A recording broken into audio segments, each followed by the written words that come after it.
hang on, I've got a PDF for it. We do have. So this sheet that we handed you out.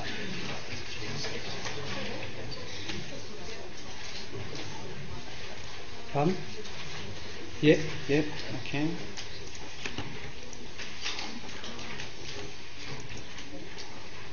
So that's just sort of how I've roughly described them. This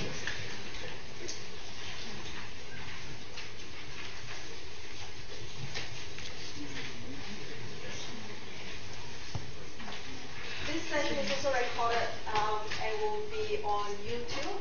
So if you've missed anything, you can check out our YouTube channel, and it will all be on the Design User Group website. We'll put a link to it, so Brilliant. Don't worry if you miss anything. Okay. And just as we are wrapping up here, I just thought to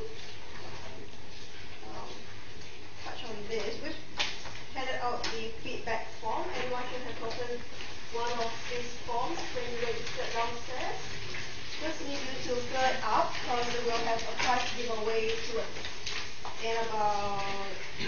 I can actually get this loaded up too as a PDF if you like. So we'll be collecting it and we'll be drawing the prize based from, not based, but from your feedback form. So we just have a fill in. And yeah, if you have any questions, you don't have that one? So these are the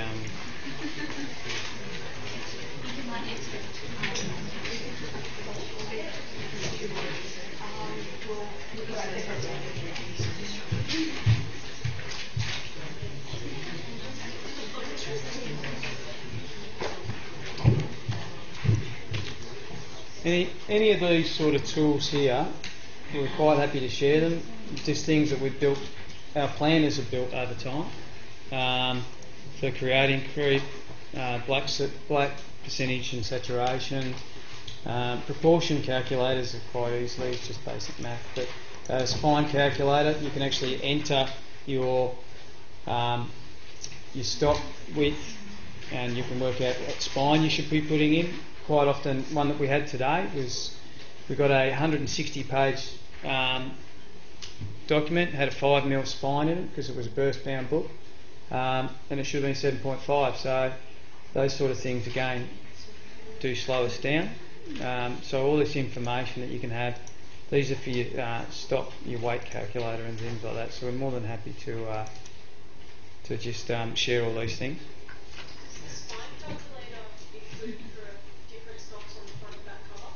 Yes. Yep. But again, as a company, most print companies would be more than happy to work it out.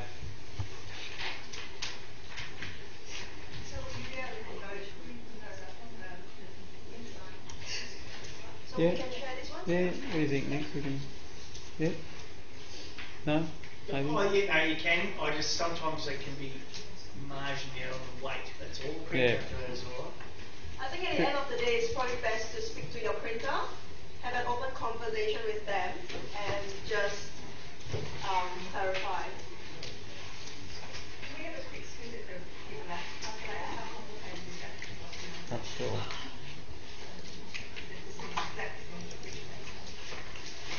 I'd say that if it would be based on stock.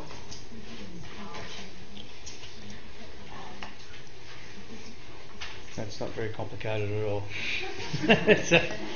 So that's, I think they're basically, yeah,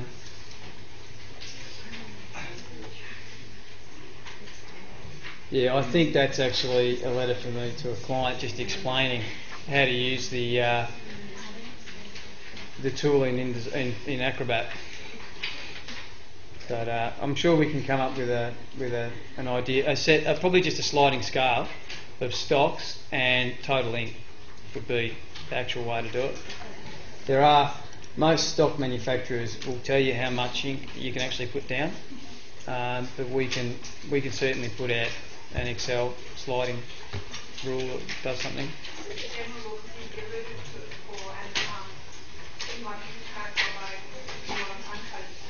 Yeah. So in terms of, you generally saying that coded stock can take more in than Yep. coded stock, it's saturated in 6. Yeah. No. Well, yeah. That's right. So what would be your, just, Well, we're using the ISO. Sorry, what was that? For uncoded stock, what would you say generally would be your target? 280 is roughly topped out at, but it's the inks are getting, the papers are getting better. They're getting what they call colanded down, so they're almost, they've got that uncoated look to them, but they've almost respond, some of them, like a coated paper. But yeah, 280. We actually use what a lot of sheet-fed printers are using now, which is like an ISO coated and uncoated profiles. And if you drill into that ISO Fogra uncoated profile, they've actually topped it out at 280. Yeah.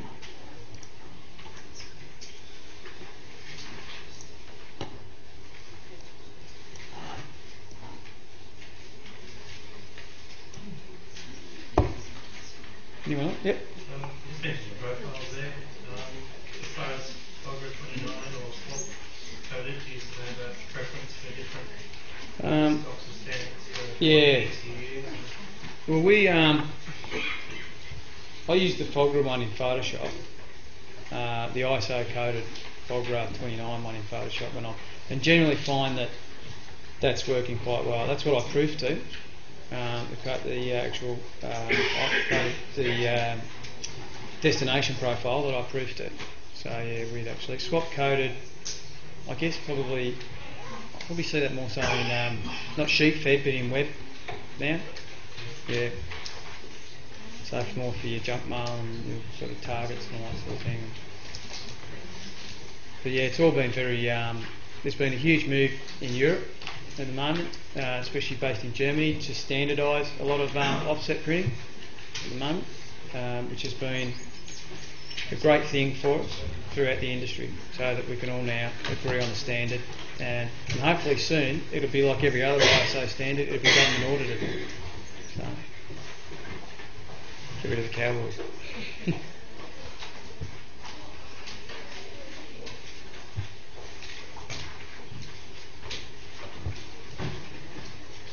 Is anyone else? No, I think we're done. No more questions, really. Do you have any more examples you want to show? No, I can just go through this artwork preparation guidelines and just sort of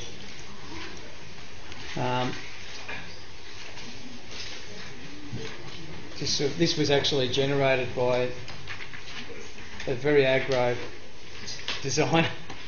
Actually Trish's counterpart in Sydney actually had an interaction with an agency we won't mention, and it left her feeling passionate enough to draw this up, and we had to reword it, didn't we? Yeah. Because she was tone it down a little bit. she was a little bit angry, and even a week or so later she could see that.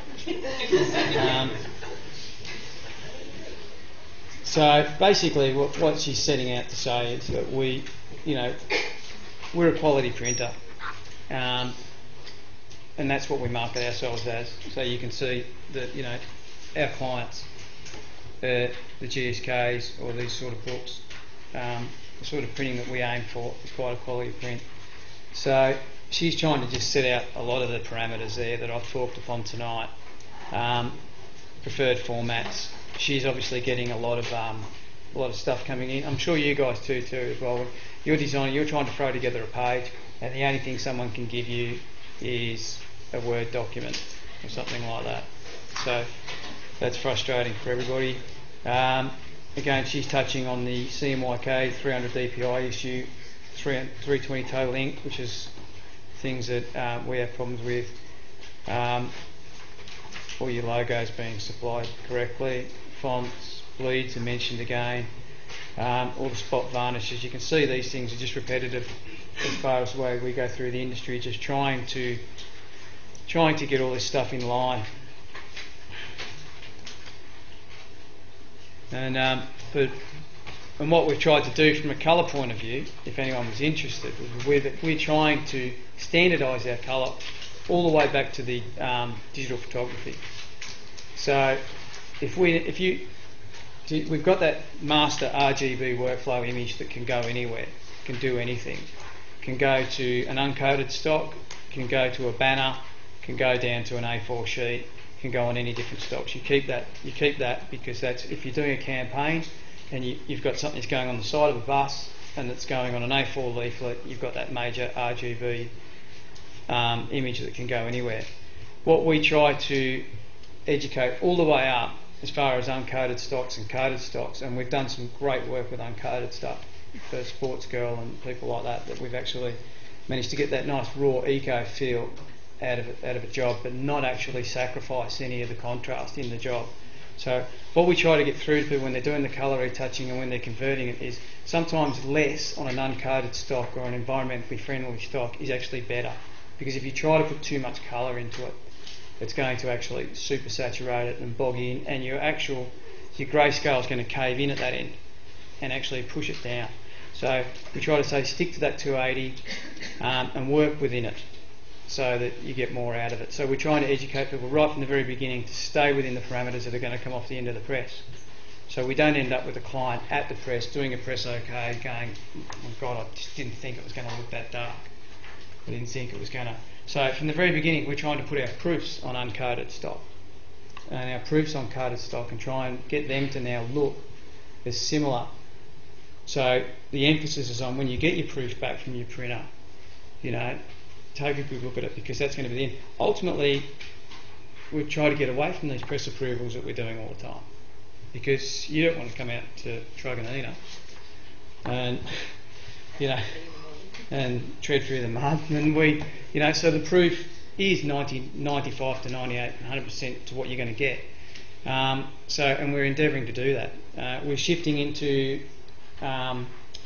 soft proofing now, which is on screens, where we're trying to mimic everything on screen. So, but the idea is to colour control all the way up the line, so that you know what your end product is. Try and decide your stock early on in your design, so that you know what you're dealing with. So you're not just doing a last minute change. We actually work with a company called Visual Thing, they specialise in colour correction and colour conversion and manipulation.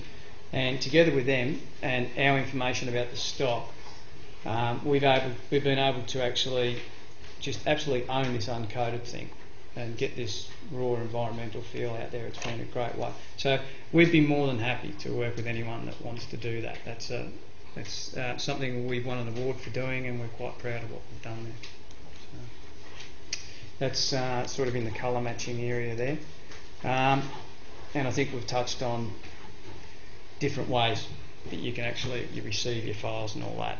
I think, but honestly, we're nowhere near as anal now as what we used to be with that sort of thing. We'll take FTP files, you send it, everything. In a day when I'm downloading from anything at the moment. So yeah, that's pretty much the document that was written when Sarah was angry.